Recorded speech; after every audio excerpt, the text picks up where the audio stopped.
De ce salut-là, écrit Pierre, lui qui était un garde du quartier, qui n'était qu'un pécheur. Il n'était pas l'intellectuel que fut Paul. Il dit que de ce salut-là, ils, parlant notamment des prophètes, ont fait l'objet de leurs investigations et de leurs recherches. Et c'est de là que vient la prescription de vérifier.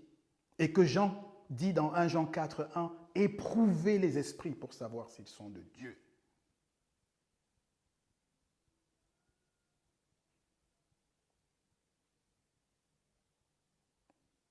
Les Juifs,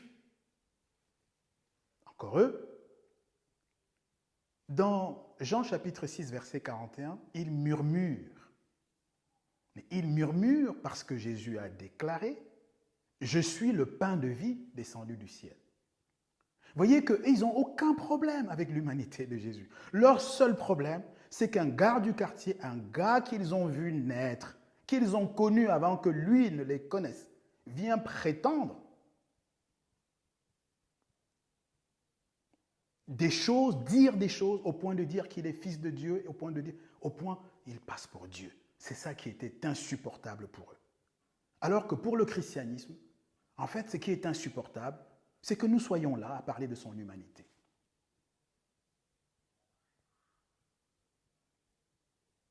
Est-ce qu'il y a eu seulement Jean-Baptiste, seulement des contemporains, seulement des foules, seulement le tout venant, pour confesser et témoigner de l'humanité de Jésus-Christ? Que non, il y en a une foule d'autres. Continuons. Qui d'autre en témoigne dans les Écritures? Eh bien, les parents de Jésus. Oui, les parents de Jésus. Dans Luc chapitre 2, en son verset 16 et en son verset 22, il est écrit littéralement le nom de la mère, le nom du père du Messie, Joseph et Marie. Je recommence, parce que vous n'en reviendrez pas qu'on en soit là à exposer des évidences.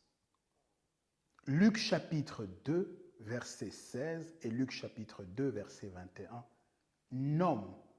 donne les noms, ou si vous préférez les prénoms, des deux parents du Messie, Marie et Joseph. Ce n'est pas tout. Luc 2, verset 27 et Luc 2, verset 41 disent clairement que Joseph et Marie sont les parents, pas le parent.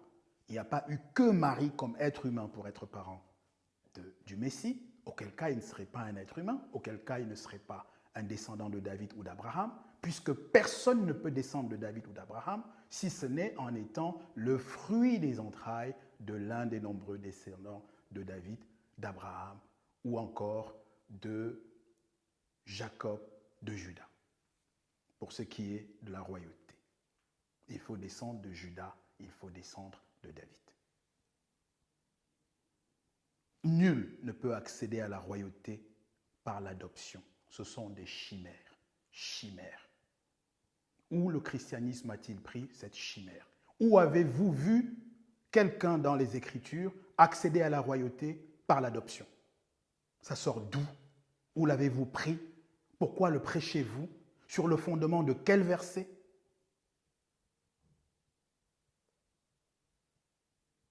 Ça n'existe pas. Cherchez, vous n'en trouverez point.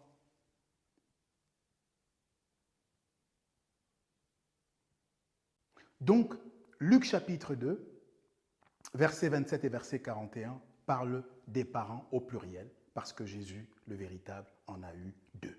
Le faux, lui, celui du christianisme, il n'a eu qu'un seul parent terrestre, parce que son autre parent était céleste. C'est pour cela que nous parlons d'hybride, c'est-à-dire d'un être composite, mélangé. mi-femme, mi-esprit. Une créature immonde, quoi. Un géant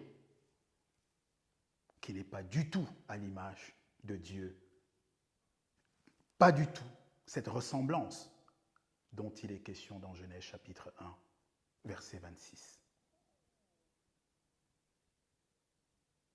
Voilà pour ce qui est, mesdames, messieurs, des parents de Jésus. On a leur nom, on a leur intitulé, leur fonction, les parents, et ce n'est pas tout. Luc chapitre 2, verset 43 et Luc chapitre 2, verset 48,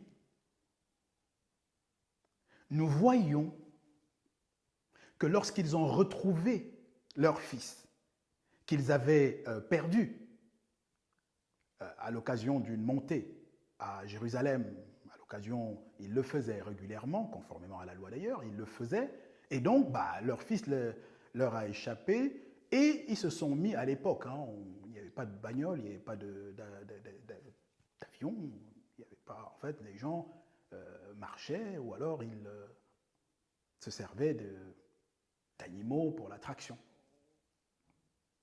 Donc au bout de 3 jours, à le chercher, à marcher, à le fouiller, il le trouve. Et là, Marie lui dit, non, mais qu'est-ce que tu nous as fait?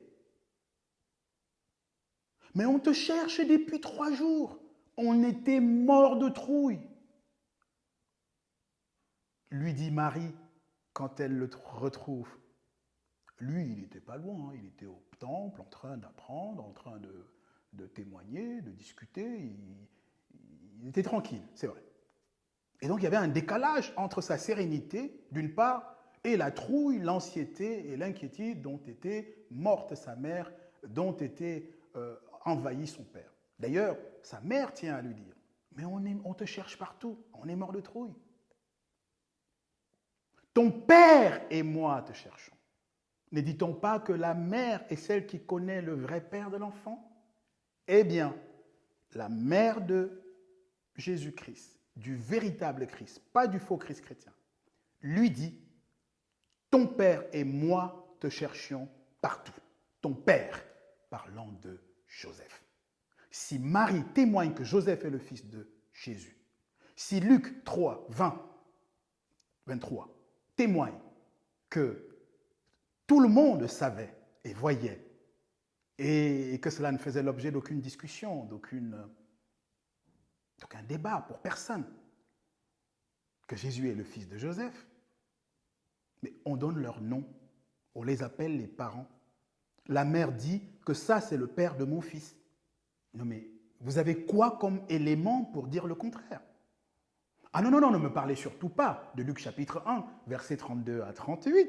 Parce que, voyez-vous, celui dont je viens de citer les versets volontairement, délibérément en abondance, dans Luc 2, 16, 22, puis les versets 27 et 41, et maintenant les versets 43 et 48, c'est autant de versets qui viennent du Luc auquel vous imputiez des paroles qui ne sont pas les siens, tendant à dire qu'il aurait annoncé, lui, un Christ naissant frauduleusement par la transgression de la loi de la procréation. C'est ce Luc. Parce que tous les autres chapitres de Luc contredisent Luc chapitre 1, versets 32 et 38, à 38. Parce que Luc 1, 32 à 38, c'est l'ivraie. C'est le cheveu dans la soupe